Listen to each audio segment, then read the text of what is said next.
Hello, hello everyone. Look who I'm with, Petra and Kevin's Petite AussieDoodles, our very first AussieDoodle litter. And that is Bateman, our mini golden doodle, sheep guardian dog. Anyway, here we have little yellow collar boy. Isn't he precious? He is the only one available at this current time. But look at the markings. He's absolutely gorgeous. Yes, he is. Look at him.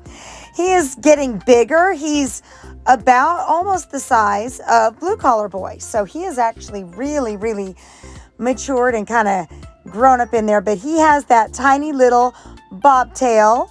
I call him a bear butt, but I should say bear behind. He looks like a tiny little bear. Here is Blue Collar Boy. He is already taken. Look at him. He's like, what are we doing? What are we doing? And he was born with a tail. The Australian Shepherd has a recessive trait for a bobtail, which is kind of a rarity. But when you get two of the rares together, then you get a bobtail. So it's hard to tell when you usually get an Australian Shepherd, if that's a natural thing or if that is something that that the breeders did, because for Australian Shepherds, AKC standards are to have a dock tail. So you're always going to see an Australian Shepherd with the same tail as little yellow collar boy, not necessarily an AussieDoodle. I don't dock our Doodles tails. I did in one litter. I did a partial docking to get more of a plume in one of our Duke and Daphne litters. I did not like it at all. And so I never did it again. There just really wasn't any reason. There's no reason. There's no quote unquote breed standard. So I don't do docking on Doodles. Also, because we usually do our selection process around 6 weeks old, that is too late. Any kind of tail docking needs to be done between 3 and 6 days, along with their dew claws. So anywho, look at him. Say I'm just a fluffy muffin. Yes, you are. They are so fluffy and soft and oh my gosh, just a total cuddle bug. But they do play. Little Yellow has come out of his little shell and he is just playing all over the place. They're just not too sure about Bateman.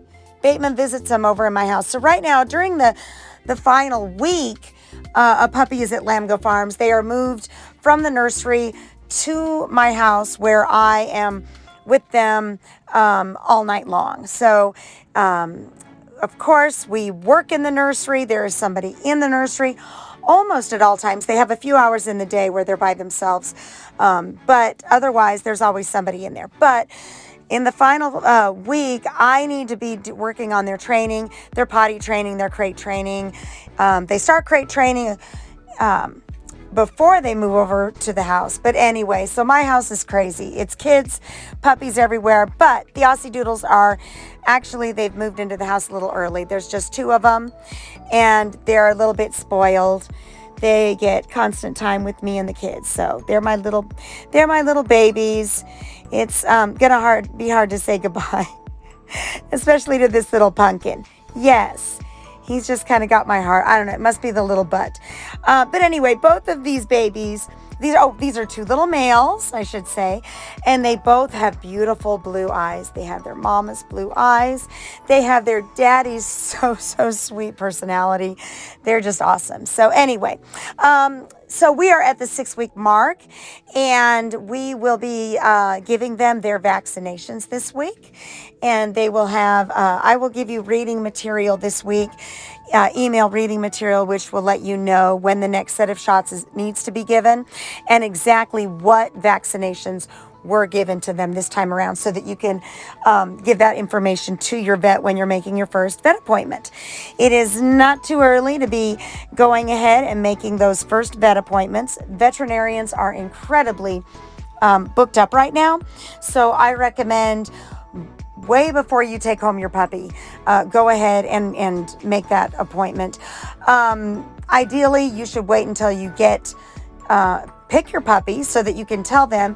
Now, if there is a really big weight and you need to do your vet appointment before picking, the sizes are all very similar. So you can go ahead and give him that. Of course, you may have to call and change gender or something like that, but go ahead and get those appointments, that first visit in. And like I said, I will give you that information so you know exactly when those next set of shots need to be done.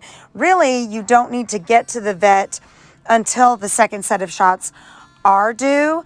I know in the past we asked you to go within 3 days. Once quarantine happened, it was really difficult for something like that to happen. So we've kind of changed a little bit. We just ask you to do take certain precautions to make sure that they do not get sick. We also send them home with a 30-day insurance policy. So we want to protect them. But as long as they're doing well, as long as you're doing what you're supposed to be doing, they do not have to see a vet until week 9. So they can wait a week after being home. During, quarantine and a little bit after, we were doing our vaccinations at week 7. We've gone back to week 6.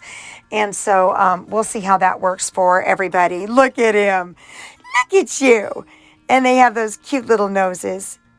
Can you see the blue eyes? The beautiful baby blues. Yes. They're so pretty. All right, I'm going to stop yakking at you, but I will be getting your reading material to you, your invoices, make sure that you have your directions, all that kind of stuff. And they are going to be ready to go home March 4th. Can you believe that? It's already upon us. Okay, guys, I'm going to let you watch them, and we will talk to you next week. Next week is the final video. We only have one more video before they go home. So, of course, I'll try to capture little snippets and put them on Instagram and things like that. All right, we will see you. Look at him. Look at you, little pumpkin muffin. All right, we'll see you next week.